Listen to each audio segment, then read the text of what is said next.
Hello everyone, and welcome back to the channel. Today, we're journeying back to the heart of the 19th century, to a moment that would forever change the course of Indian history. We're talking about the Great Uprising of 1857, an event often called the Sepoy War or India's first war of independence. This wasn't just a military mutiny, it was a vast, complex rebellion that shook the very foundations of the British Empire. So, grab a seat, and let's unravel the story of this pivotal conflict.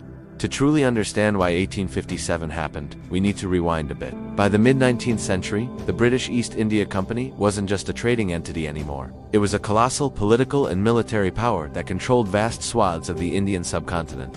Through a mix of treaties, annexations, and outright conquest, the company had become the de facto ruler of India. But this rapid expansion came at a cost. A deep sense of resentment was simmering just beneath the surface, felt across different layers of Indian society. Let's break down the causes, because like any major historical event, there wasn't just one. First, the political grievances. The company's policies were seen as aggressive and disrespectful. Lord Dalhousie's doctrine of lapse was a prime example. This policy stated that if an Indian ruler died without a direct male heir, their kingdom would be annexed by the British. This led to the seizure of several states, like Satara, Nagpur, and most famously, Jhansi. This wasn't just a political maneuver. It was seen as a profound dishonor and a violation of long-standing traditions. Imagine being a queen, like Rani Lakshmibai of Jhansi, and being told that your adopted son couldn't inherit the throne and your kingdom was no longer yours. The sense of injustice was immense. Then, there were the economic issues. The company's policies were designed to benefit Britain, often at the expense of the Indian economy. Traditional Indian industries, especially textiles, were decimated by the flood of cheap, machine-made goods from British factories.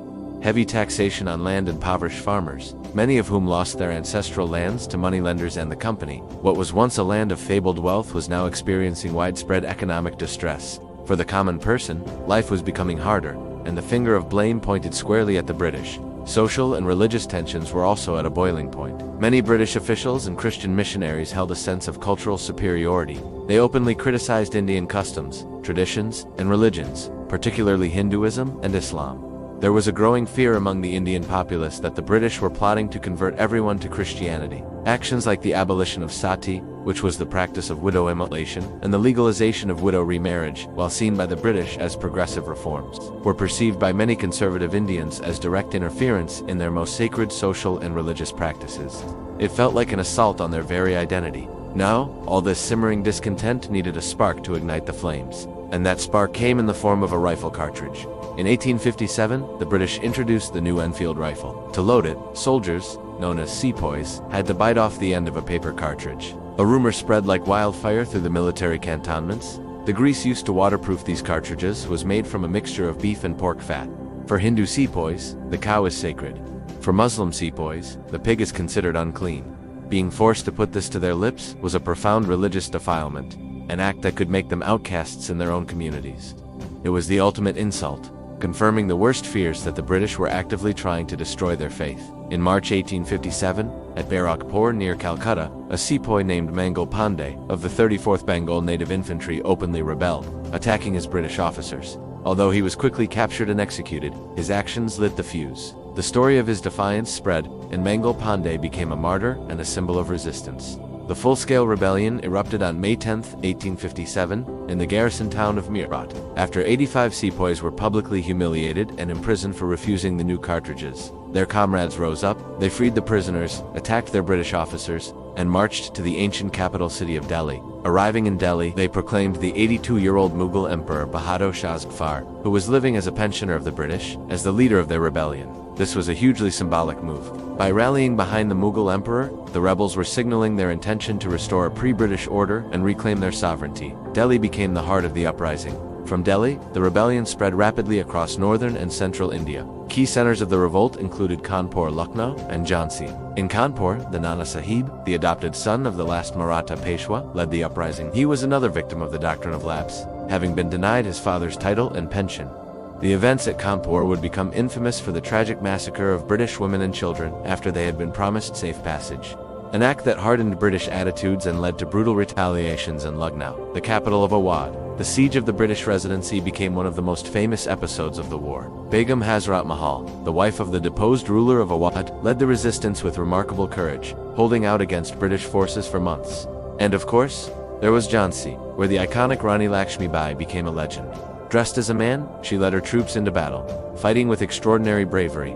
Her story, leading her army with her adopted son tied to her back, has inspired generations of Indians, and she remains one of the most revered figures in Indian history. It's crucial to understand that this was not a single, coordinated war. It was a series of interconnected uprisings with various leaders, each with their own motives. While the Sepoys were the initial catalyst, the rebellion quickly drew in civilians from all walks of life. Deposed princes, landlords who had lost their estates, peasants crushed by taxes, and artisans whose livelihoods were destroyed.